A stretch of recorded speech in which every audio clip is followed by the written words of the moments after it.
tivemos a introdução, a história do cristianismo, parte 1, que é essa matéria, esse módulo, ele é particionado. Vocês vão ter a história do cristianismo a partir de Atos dos Apóstolos até ali a Alta Idade Média, 1200, 1300 depois de Cristo. E lá no terceiro ano vocês terão a conclusão, que é o segundo módulo dessa matéria, História do Cristianismo, parte 2.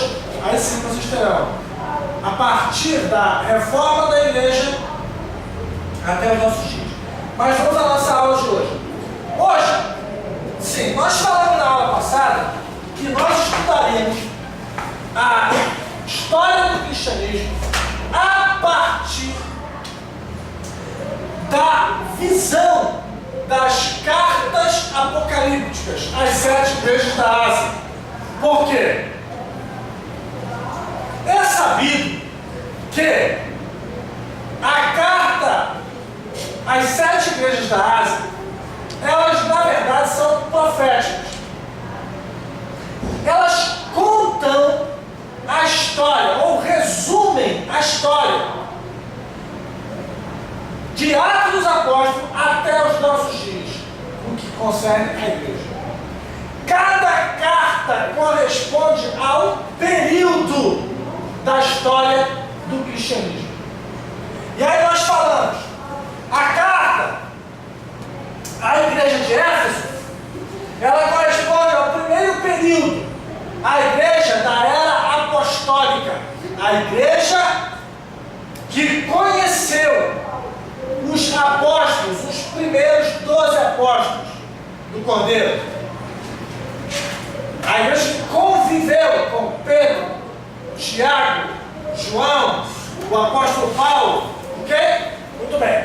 Depois vem a segunda carta, a carta da igreja de Esmirna.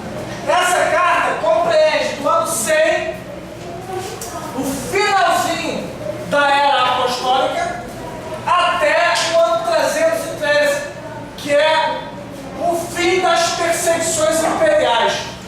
Porque esse período é o período da igreja sangrenta, a igreja perseguida, a igreja que morreu nas armas.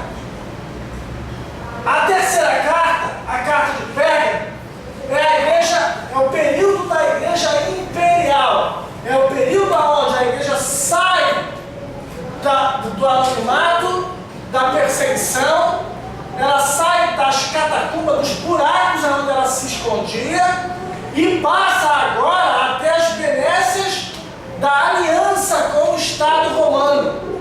E aí o império vai, ao invés de perseguir, vai encrampar a igreja, vai se declarar cristão, o próprio imperador.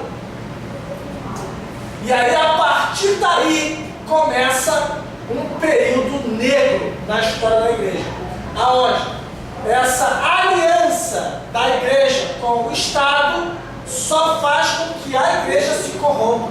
Porque a gente vai entender, a gente vai ver, vai perceber que ao longo da história há uma transferência. Roma, como império, estava morrendo. O poderio, o domínio, a hegemonia romana já estava chegando ao fim. O Império Romano estava se deteriorando rápido.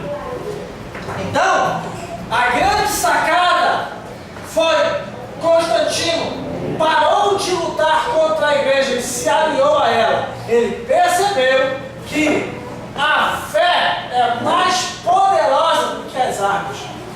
Então, a partir de então, o Estado começa a transferir o seu poder para a igreja e se travestir dela. Quando a gente chega na carta à igreja de Tiatira, no auge da igreja medieval, a gente vai encontrar uma igreja já completamente convertida e que já não tem mais uma identidade absoluta. Porque a identidade dela foi comprometida, que ela está tão travestida de império que já não se sabe mais o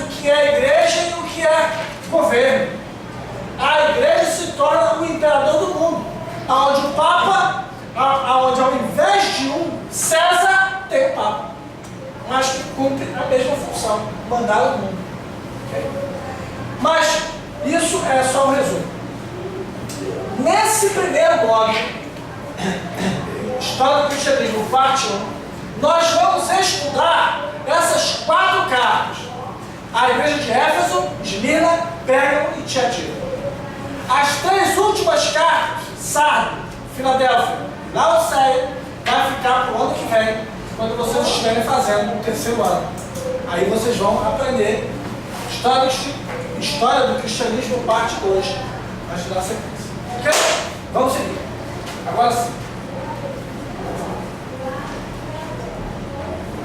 À medida que a roda do tempo gira e a história vai avançando, fica evidente que o estado espiritual da igreja, de um modo geral, vai se moldando, tomando a forma de cada uma das cartas. Durante períodos distintos ao longo da história, por isso, cada carta pode ser vista como um retrato espiritual da igreja dentro daquela época específica, expondo suas virtudes e defeitos, suscitando críticas e elogios, repreensões e promessas, conforme o quadro a seguir. Nós temos nesse quadro aí uma sintetização de todas as cartas, onde você tem aqui na primeira coluna as cartas, tá? Aí tem aqui, ó, a apresentação. Para cada carta, Cristo se apresenta de uma maneira diferente. E a forma como ele, preste atenção nisso, a forma como ele se apresenta tem tudo a ver com a condição daquela igreja. Na verdade, as qualificações dele, quando se apresenta, ele está, na verdade, se qualificando para julgar aquela igreja. A gente vai entrar um pouco mais nisso ao longo das cartas. Ok? O elogio. Não são todas as cartas que têm elogio, assim como também não são todas que têm repreensão, mas todas têm promessa. E um aviso. Todas elas são avisadas de alguma coisa. Ok? E uma ordem que permeia todas as cartas, que se torna o estigma das cartas, é: quem tem ouvidos, ouça o que o Espírito diz à igreja. E agora vamos à carta de hoje. Nós temos 4 aulas a partir de hoje, inclusive. E em cada uma dessas aulas, nós vamos nos debruçar sobre uma carta. Então pega a sua Bíblia e abra no Apocalipse, no capítulo 2. Tá? Carta à igreja de Éfeso.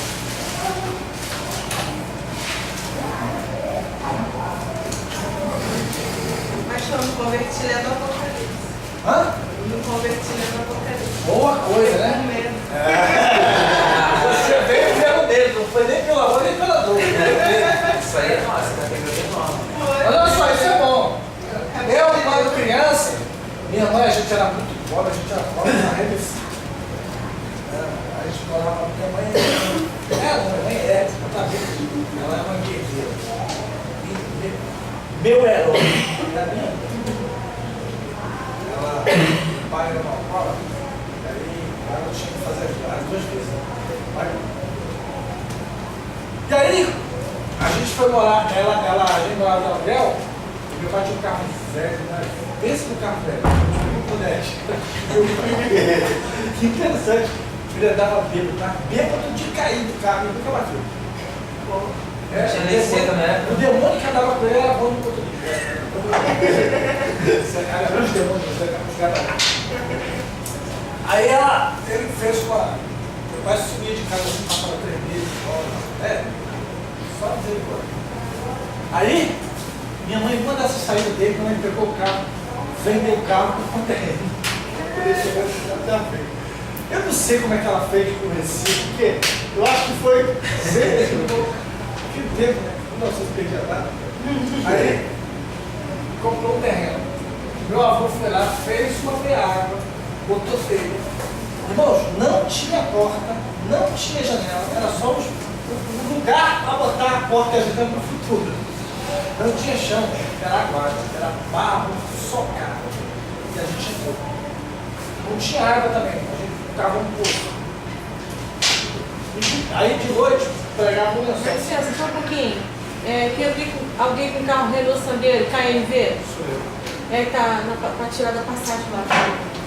Resultado. Ela. A gente entrou para casa para cima. Aí para dormir, o que ela fazia? Eu tinha livro de história, ela lia. E ela lia pro caminho. Imagina a gente ouvindo um dragão. Meu Deus do céu, ela foi. Aquilo entrou na minha alma, lá em criança aí.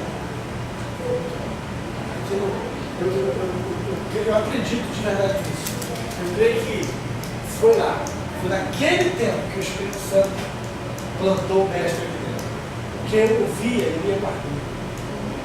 Eu ainda não era crente, eu não tinha essa visão de evangelho. A Deus. Nem Jesus é Deus. É o nome de Deus. Assim que fala. Mas eu já tinha a convicção de que a Bíblia era a palavra de Deus. Isso eu tinha. A gente foi a uma festa de aniversário de criança, né? Eu devia ter meus 10 anos, 10, por aí. Aí, lá na hora da festa, a mãe do nosso colega que estava fazendo aniversário, ela pegou o demônio, me chamou de Herê, criança. Aí começou a. Tinha um manjar desse, ela metia a mão no manjar e saía. Não, mas ele tá na casa. Ela cantou. E fez isso com um monte de gente. E todas as crianças estavam tudo sujas. Aí, quando ela veio pro meu lado, estava eu e um colega meu chamado Luizinho. Ela veio. Enquanto ela estava fazendo dos outros, eu dizia para ele. Ele falou assim: ela está com ele. É criança, não. Isso é demônio. Eu dizendo para ele: não, eu tinha uns 10 anos, mas eu já tinha essa consciência. Porque minha mãe lia a Bíblia, então eu tinha essa. Eu já sabia o que era demônio e o que não era. Aí quando ela veio pro nosso lado, ele passou e eu fiquei parado. Aí eles ficaram tudo junto lá, gritando meu nome. Carlinhos, sai daí! Irmãos, eu não sei o que Deus fez ali, mas Deus fez. A mulher estava com a mão cheia, ela veio para a gente, ela passava todo mundo. Quando ela chegou em mim, eu fiquei parado assim, olhando para ela. Eu até hoje, eu acho, eu não fiz aquilo com coragem, eu fiz aquilo, eu creio que ali foi um ato de Deus. Deus entrou naquilo. Eu não tinha idade para ter coragem daquele jeito. Ela veio, aí parou assim, aí ficou olhando assim, meus olhos, eu nem lembro disso, e ela foi me rodeando. À medida que ela foi rodeando, eu fui rodando, olhando para os olhos dela. Eu não tirava os olhos dela, e ela não me sujou. Quando ela acabou de fazer a volta completa, o pessoal está gritando lá, corre, ela vai te usar. Ela deu um grito, mas eu não fiz nada. Mas ela deu um berro e pegou aquilo e fez a própria cara. Que isso? Aquilo resultou no seguinte: a garotada começou a dizer que eu era diferente dos outros. Vai ser outra história. Bem, pessoal, vamos voltar para mas ensina o menino que é verdade, quando ele crescer, não vai se preocupar. É a vida. Vamos lá. Bem, vamos começar a contar a história do cristianismo a partir das cartas às 7 igrejas da Ásia, do Apocalipse. E dessa feita, a aula de hoje, nós vamos debruçar sobre a era de Éfeso, a primeira carta. Vamos lê-la agora? Pega sua Bíblia, abra em Apocalipse, capítulo 2, ok? Essa carta, ela vai cobrir o período desde a ascensão de Jesus Cristo, quando ele sobe, ali no ano 33 da era cristã, até o final do primeiro século, no ano 100. Todos os apóstolos vão morrer dentro desse período. Uns mais cedo, como Tiago, o apóstolo Tiago, que na verdade nunca foi Tiago, né? Mas a gente chama de Tiago, ele foi o primeiro apóstolo a morrer. Aliás, fora Judas, né?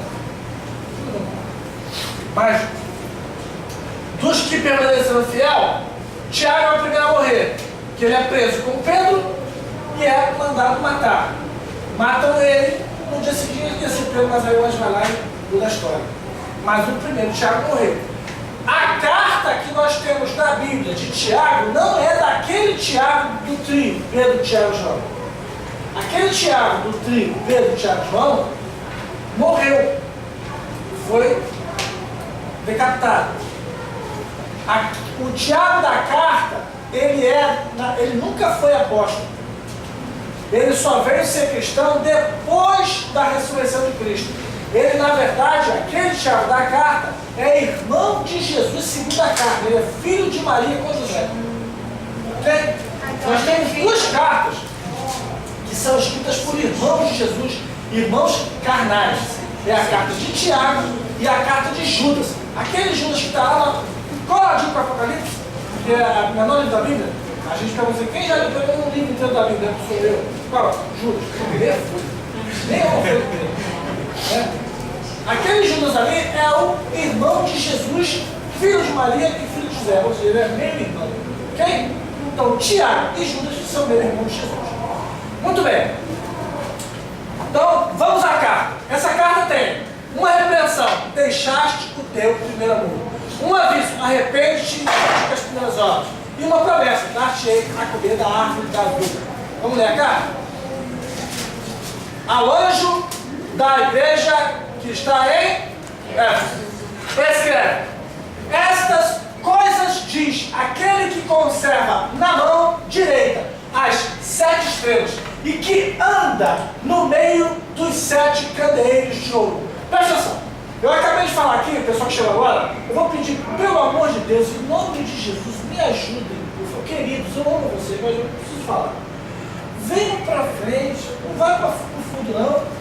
Dá a Vanessa para trás, vem todo mundo para frente, porque me ajuda. Até porque eu quero que saia da filmagem, a gente dá aula para pessoa, não para cadeira não. Me ajuda, por favor. Olha só. Eu falei ainda há pouco o seguinte. Quando você se acomoda no meio.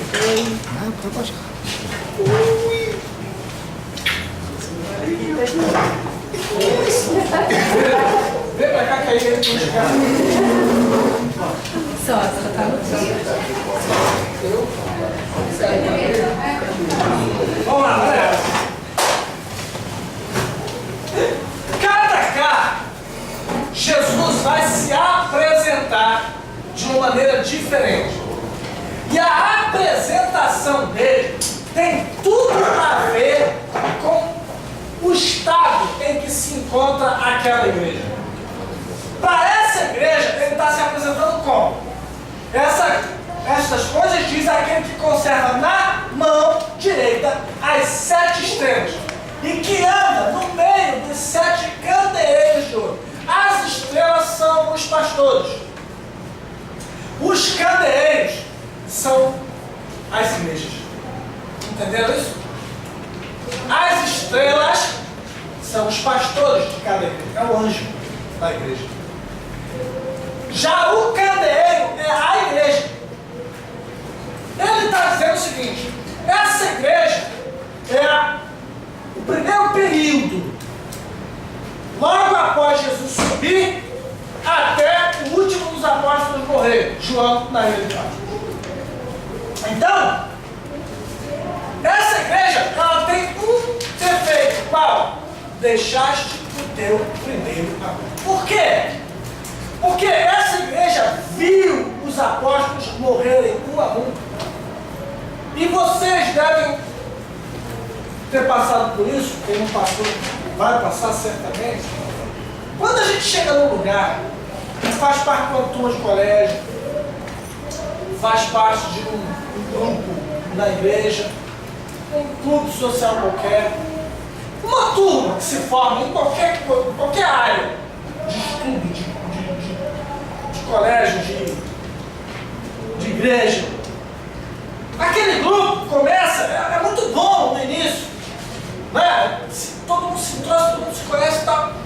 À medida que o tempo vai passando, alguns vão indo embora. Nesse caso eu morri, mas eu digo que começam a desfalcar o grupo. Nós, como seres humanos, somos seres sociáveis. Então a gente acaba se sentindo vazio, porque aquelas pessoas estão embora. E tem gente como aquele rei da Bíblia, que foi sem deixar saudades, né? Mas tem gente que quando sai da vida da gente, deixa um buraco. Tem pessoas que a gente ama tanto, a gente é uma referência, é alguém que a gente tem alta conta. E quando essas pessoas saem da vida da gente, puxa vida, o lugar fica vazio. Parece que a graça foi embora, a vida foi com ela. Você já morou num lugar onde você conhecia a rua toda ali, todos os vizinhos, todo mundo se conhecia, a pessoa crescendo junto, e daqui a pouco um vai embora, um morre, o outro muda para. E aí, perdeu a graça, cadê todo mundo? É mais ou menos isso.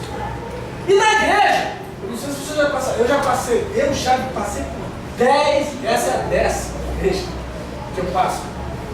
Devido à minha profissão, eu sou militar, então já viajei muito, então cada lugar tinha uma igreja diferente. Entendeu? Até no Uruguai, na África, tinha uma igreja. Mas, resultado, alguns lugares quando eu passei foram traumáticos. Eu passei por um lugar onde um dos pastores morreu. E, irmão, é horrível. Fica um sentimento de perda muito forte no seio da igreja.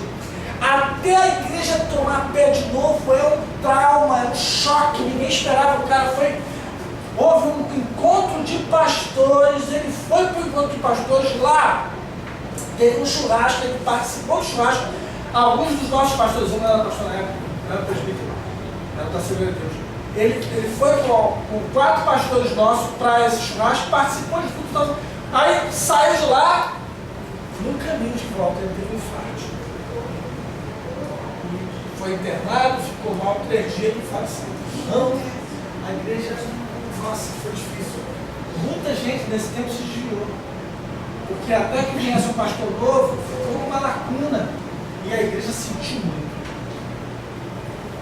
A igreja desse período de Éfeso é a igreja que comungou, participou, esteve junto com Pedro, Tiago, João, Felipe, Bartolomeu, entendeu? Os apóstolos, eles viram em loco parente, ao vivo e a cores.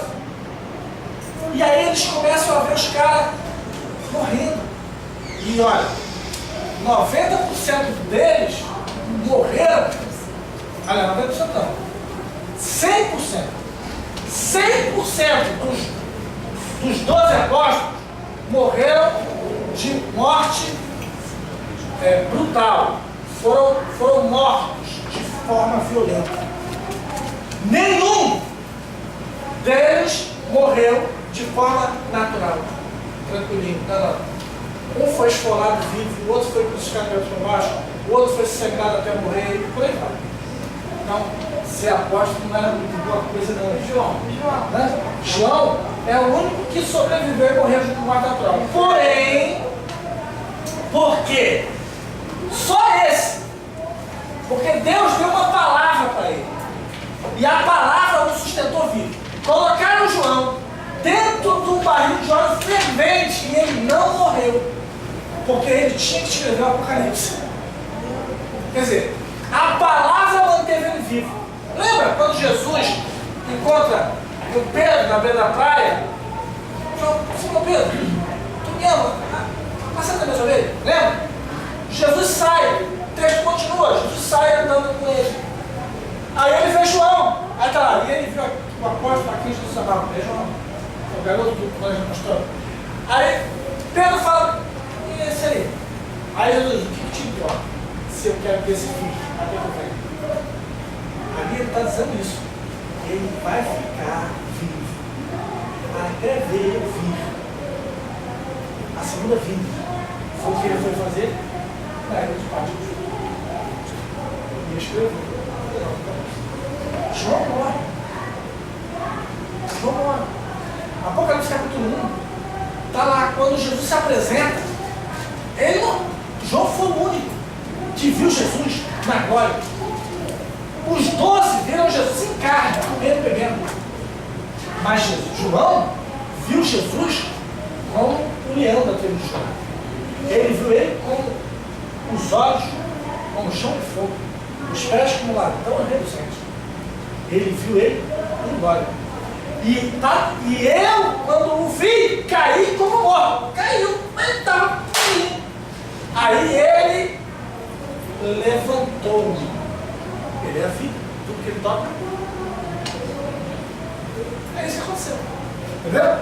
Mas vamos falar da igreja de Éfeso, senão a gente perde filha minha. Então essa igreja, ela viu os apóstolos morrerem. Então perdeu um pouco o brilho. Alô? Presta atenção. Eles, imagina você ter aqui ó, a nata do colégio apostólico. Caramba! Hoje que vai pegar é Pedro, amanhã é Paulo, depois João. Só apóstolo, só medalhão. Aí de repente os caras começam tudo a morrer. Aí Jesus está falando para essa igreja. Ei! Quem está falando aqui é aquele que conserva na mão direita as estrelas. Os pastores estão na minha mão. E eu detenho as igrejas. Eu estou passeando no meio dela. Eles morreram, mas eu estou vivo. É isso que ele está dizendo. Vocês não servem a eles, vocês servem a mim. Essa é a mensagem que está implícita aí. Entenderam? Os homens passam.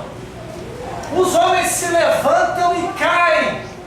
Pode ser o maior medalhão, pode ser o bambambam, pode ser o melhor pastor, pregador, ensinador que tiver, mas vai envelhecer e vai morrer. A gente não sabe o dia nem a hora. Uns vai cedo, outros vão mais tarde. Mas todo mundo morre, diga, todo mundo morre. Todo mundo morre. Pode ser o Billy Graham, o apóstolo do século XX considerado. Olha, David Wilkerson já foi. Eita, Não. morreu? Estava doente, mas ele já morreu? Quem? Billy Graham? Já passou, já foi. Tem um museu nos Estados Unidos, é dele? Um museu nos Estados Unidos. É o Billy Graham mesmo. Mas os homens, aqui no Brasil, vamos voltar para o Brasil. Davi Miranda, que foi o camarada que criou a Casa da Bênção. Pô, foi a sensação dos anos 80. Com cabeça. Para quem é antigo do Evangelho, ele foi o precursor de toda essa galera aí que está na televisão. Num tempo que evangélico na televisão era milagre, ele já tinha programa na televisão. Foi antes de Henrique Soares, foi antes de todo mundo. Ele que inaugurou essa fase da igreja evangélica na televisão. Tinha aquele do reencontro também da Batista. Pastor Fanini. Fanini, né? Fanini já veio das águas dele depois. Agora o que acontece?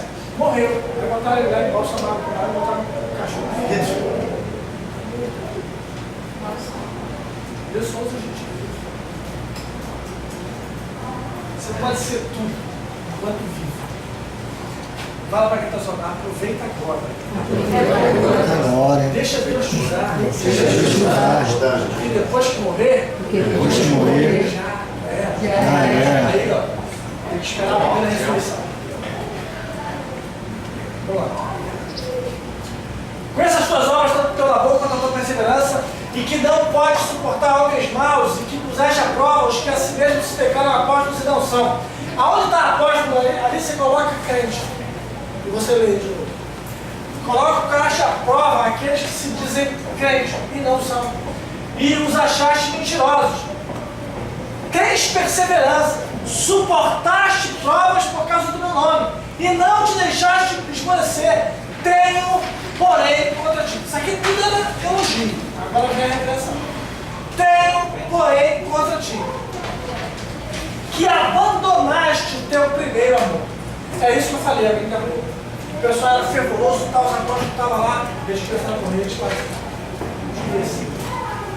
perderam o clima, diminuíram. Lembra-te, pois, de onde caíste, arrepende-te e volta à prática das primeiras obras. Irmãos, isso aí é muito sério. Isso é profético, mas também isso acontece na nossa vida cristã. Eu, como castigo no Evangelho, já tenho 32 anos no Evangelho, nasci desde os 17 anos. Eu posso dizer a você, no alto dos meus 32 anos de crente, que olha, a gente passa por tanta fase. Sobretudo porque a igreja, ela é um organismo vivo. Eu acabei de falar para você, né? A igreja, ela é duas coisas, olha para cá. A igreja, ela é duas coisas em uma. Ela é um organismo vivo, corpo de Cristo. Igreja espiritual. Nesse aspecto, nós somos um corpo cuja cabeça está no céu. Mas esse organismo vivo é a essência. É essencial de um organismo. É essencial. E é espiritual. Mas esse organismo é como uma alma. Ele é espiritual. Ele mora dentro de um corpo. E esse corpo é a organização. Não é essencial, mas é fundamental.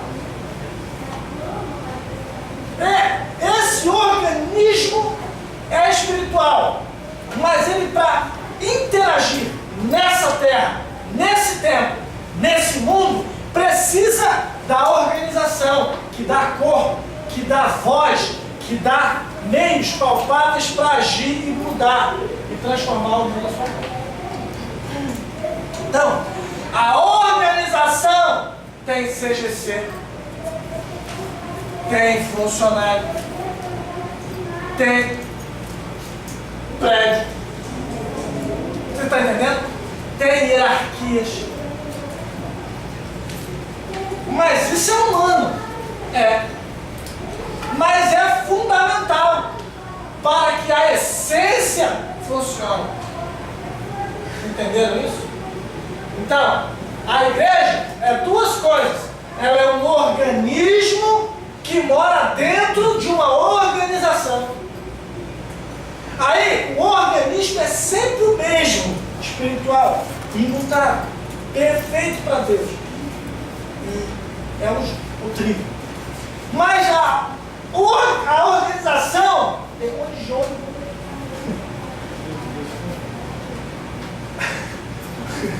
O organismo tem um monte de apóstolo, profeta, evangelista, mestre. A organização tem um monte de junta. Pula essa parte, vamos voltar para o texto. Você não tem como, não há como você separar os dois. Há uma simbiose. Eles estão juntos e misturados.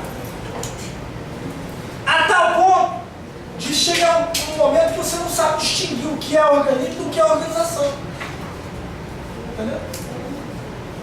A organização te dá um cartão de membro, uma ficha para preencher. O organismo coloca o teu nome no livro da vida. Estou sendo claro? Vocês estão entendendo? O organismo é a essência, é vivo. A organização é a parte humana, social. hierárquica. O terreno. Mas vamos lá. Arrepende-te, se não venham a ti, moverei o teu lugar, o teu candeeiro, caso não te arrependas. Tens, contudo, a teu favor que odeia a obra dos nicolaítas. Que é isso, irmão? Que nicolaítas é esse aí? Alguém sabe? Alguém sabe aí? Alguém conhece esse povo aí? Nicolaítas? Dá uma olhada. Atos dos Apóstolos. Capítulo 17. É um capítulo. É entre 1 e 28. 1 e 21. É um capítulo que tem um monte de número. Acho que é o 7. Vê a instituição dos diáconos. Deve ter um texto da Sociedade Bíblica, instituição dos diáconos. Depoimento de Estevão. Não. 6. Eu sei. 6. Vê pra mim aí. A relação. Tem 7 caboclos aí que foi separado para o diaconato. Vê aí, não, lê o texto. Houve uma pendência entre os gregos e os judeus, né? Os eleitos. E aí, por causa disso, para servir as mesas, os apóstolos disseram, não é justo que nós deixemos a palavra para servir as mesas. E aí, escolhei no meio de vós, e aí tem o princípio. Quem escolhe o diaconato é a igreja. Aí, escolhei dentre vós homens, 4 exigências. Quais são? Homens cheios de sabedoria, cheios de Espírito Santo, bom testemunho, não é isso? Boa educação. Bom testemunho. E encarregue ele desse interesse. Aí vamos lá. Dá o nome deles. Lê o nome deles aí. Estevão, Vai. Isireu, Nicanor, Timão, Pármenas e Nicolau, Prosélito de Antioquia. Esse Nicolau, que era um diácono no início, começou muito bem. Foi um homem de Deus no início. Depois esse cara vai se... Isso não está na Bíblia. Isso aí quem vai te dar é a história. Tá? Esse Nicolau vai se desviar e vai fundar uma seita, os Nicolaitas. Entendeu? E aí, tá aí na carta. É ele que vira Vocês. não. É São Nicolau. Tá? Então vamos lá. Isso é lá no século I. E aí vem. Quem tem ouvidos, ouça o que o Espírito diz às igrejas. Eu quisera, Espírito Santo, que essa frase ecoasse nos ouvidos de toda a liderança da igreja dos 4 cantos da terra. Hoje, está precisando. Quem tem ouvidos para ouvir, que ouça o que o Espírito diz à igreja. E aí a promessa para essa igreja, que viu os apóstolos morrerem, é dito para ela: ao vencedor. Em outras traduções mais antigas, está a quem vencer. Ok? Dá-lhe que se alimente da árvore da vida. Para uma geração que viu a morte visitar todos os líderes, ele promete a árvore da E vida. eles também eram perseguidos, né, pastor? Não, esse Nessa não. época não? Nessa época não. Esse período é o período da igreja nascente. Há uma perseguição mais pequena. É uma coisa mais sazonal. Na próxima carta que a gente vai ver semana que vem, a carta à igreja de Esmirna, aí a gente vai pegar o período da igreja perseguida, de 100 a 313. Aí a gente vai ter um banho sem fim. Então, fala dessa aula, a gente vai passar um filme aqui da igreja, você vai ver, traga a toalha para chorar, tá? Vai ser um negócio bem forte. Eu estou até pensando em chamar as outras coisas, porque é uma uma aula muito. Né? Ano passado, o pessoal saiu daqui traumatizado do cara durante o mês. Vamos lá. Vamos lá agora, vamos seguir. As qualificações do juiz. Que elas têm, pessoal? 6. Qualificação do juiz. Conserva na mão direita as 7 estrelas e que anda no meio dos 7 candeeiros de ouro. Para a igreja da era apostólica, que testemunhou a morte dos 12 apóstolos, para que ela não desanimasse da fé, ele se apresenta como aquele que continua andando no meio das igrejas, dos candeeiros. E tem os seus líderes na destra da sua mão. Irmãos, os homens se levantam e caem. O importante não é quem foi, é quem fica. Guarde isso. Deus não é Deus de morto, é Deus de vivo.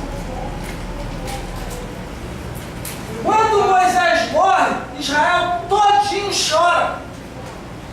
Um mês pranteando. Josué se acaba, porque ele amava muito Moisés. Josué era um encargo com Moisés. Considerava como pai. Mas quando cruza um mês, Deus vai lá na tenda de Josué e fala assim: Josué,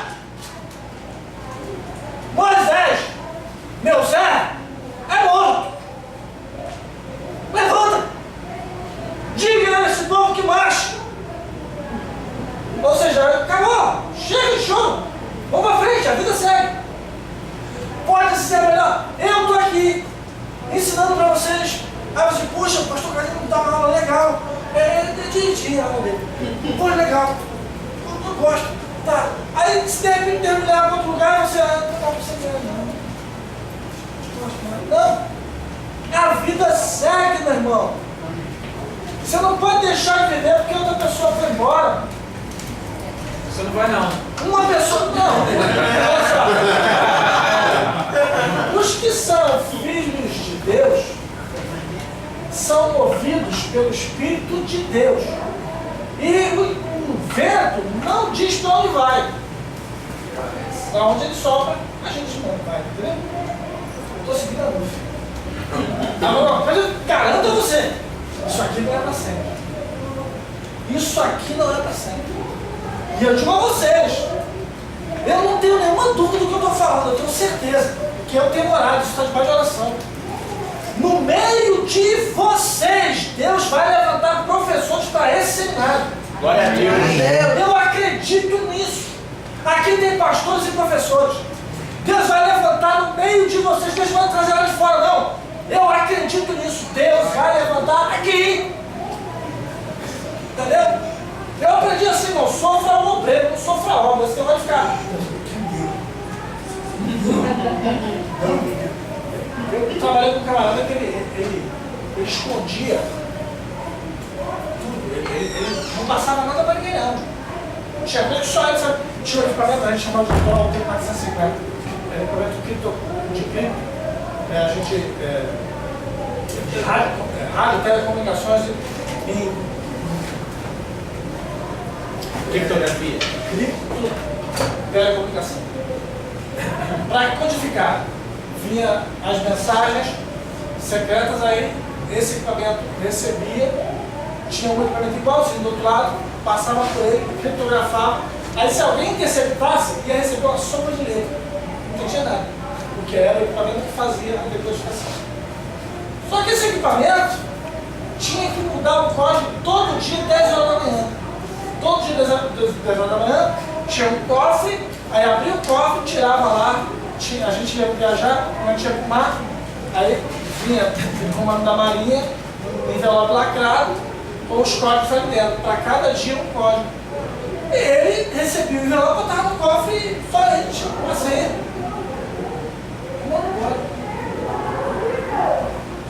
Nada nesse mundo pode ter uma pessoa só. Porque se morrer, perdeu. A gente morre, a gente é humano. Isso aqui é frágil, mano. Não pode ser assim. E aconteceu. Resultado. Foi todo mundo para a urgência do comandante, quando ele deu cadeia para todo mundo. E aí eu era recém-embarcado, era cabo na época. Aí quando nós. Aí assim, né? Você depois respondeu. Primeiro você cumpre a ordem, depois você vai lá e fala. Aí eu fui cumprir a cadeira e voltei lá nele. Depois cumpri. Eu já cumpri a cadeira que o senhor mandou, mas eu tenho que dizer que eu não tinha cumprido. Porque eu era recém-marcado, eu não sabia nada, nem chegava perto. Aquele equipamento, eu nunca nem olhei para ele, ele estava na mão. Aí lá foi então. Aí ele chamou o escrevente, ó, manda cancelar a cadeira dele. Mas ele cancelou também. Isso ficou lindo, mas eu cancelar. Fazer o quê, né? É isso aí, irmão. E eu vou dizer para você. Pobre da pessoa que esconde o que sabe.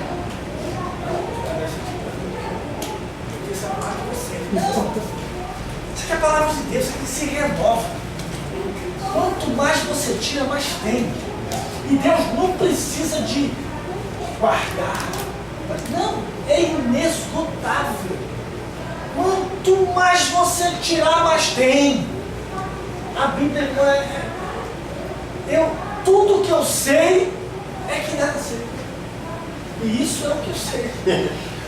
Elogio. A igreja desse tempo era dedicada ao trabalho. Seu labor foi conhecido em toda a Ásia Menor. Jesus os elogiou, porque eles não engoliam qualquer coisa, colocavam à prova aqueles que se diziam líderes do povo. Puseste a prova os que se declaram apóstolos, não são, os acham mentirosos. Muito bem. Tem uma repreensão. Tenho, porém, contra ti que abandonaste o teu primeiro amor. Muito doido.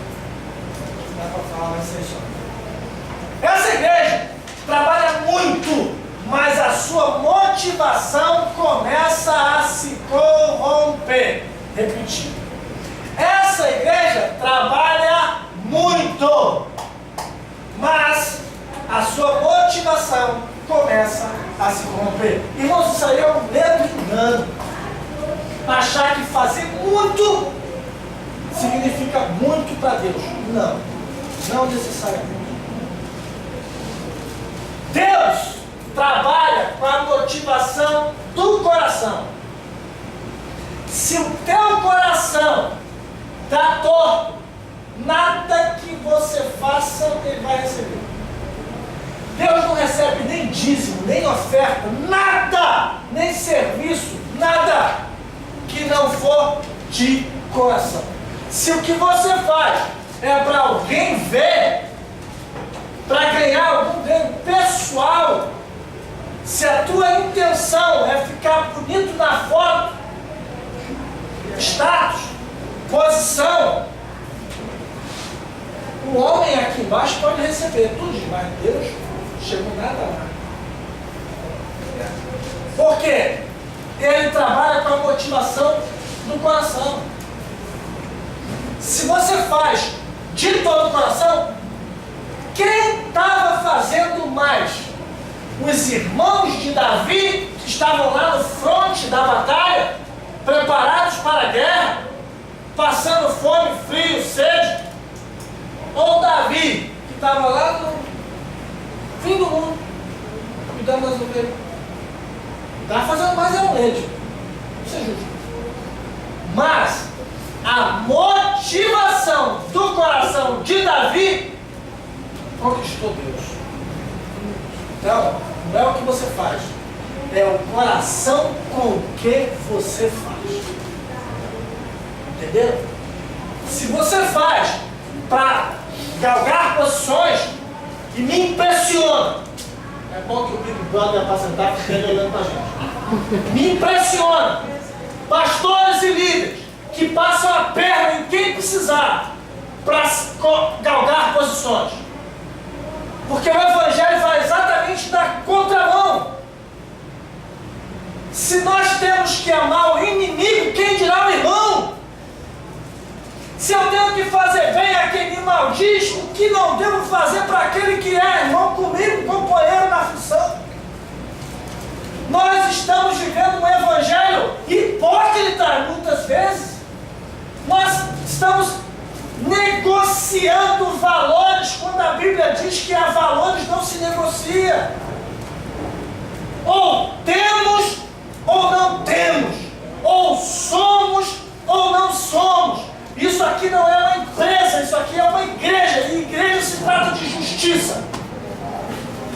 santidade, pureza. Essa é a motivação. Fazer para Deus ver e não para o homem ver. Amo meu pastor Marco Gregório, mas eu não faço nada para ele ver. O que faço, faço para Deus. E penso dessa forma e acredito e ensino assim. Se irmão, se você quer fazer alguma coisa nessa igreja, pelo amor de Deus, se você vê o pastor, não faça melhor do que o pastor chegou, não. Não. Faça do mesmo jeito. Por quê? O pastor não é Deus. Ele é homem de carne e osso como nós. É uma autoridade espiritual, devemos respeitar. Quem não ama ele não deve estar aqui, porque se você não ama seu pastor, você está no lugar errado.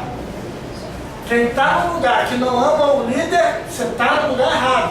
Sai dali, porque ficar no lugar onde você não ama o líder, você é o Judas no meio dos apóstolos. Então, agora, não trabalhe para o pastor, trabalhe para Deus, porque o pastor não pode te dar nadinha do céu. O pastor pode mandar o mundo te dar algum salário, e olha lá, mas só o céu pode te abençoar do jeito que você precisa. Quando a gente faz para Deus, eu acredito nisso, irmão, trabalhe para Deus e Ele vai pagar você com moeda do céu. Saúde, paz, vida longa e prosperidade. Isso não vem de canto nenhum. Não há nenhum homem na terra que possa dar. Você pode comprar plano de saúde, pode pagar médico, pagar hospital, comprar remédio, mas saúde não vem de canto nenhum. Não tem para vender. Só o céu pode dar. Steve Jobs, a grande mente brilhante do século XXI. Rico, muito rico. Morreu, 56 anos. Se vendesse saúde, estava vivo. Não foi falta de médico. Não foi falta de hospital. Então, o que você tiver que fazer na casa de Deus, faça.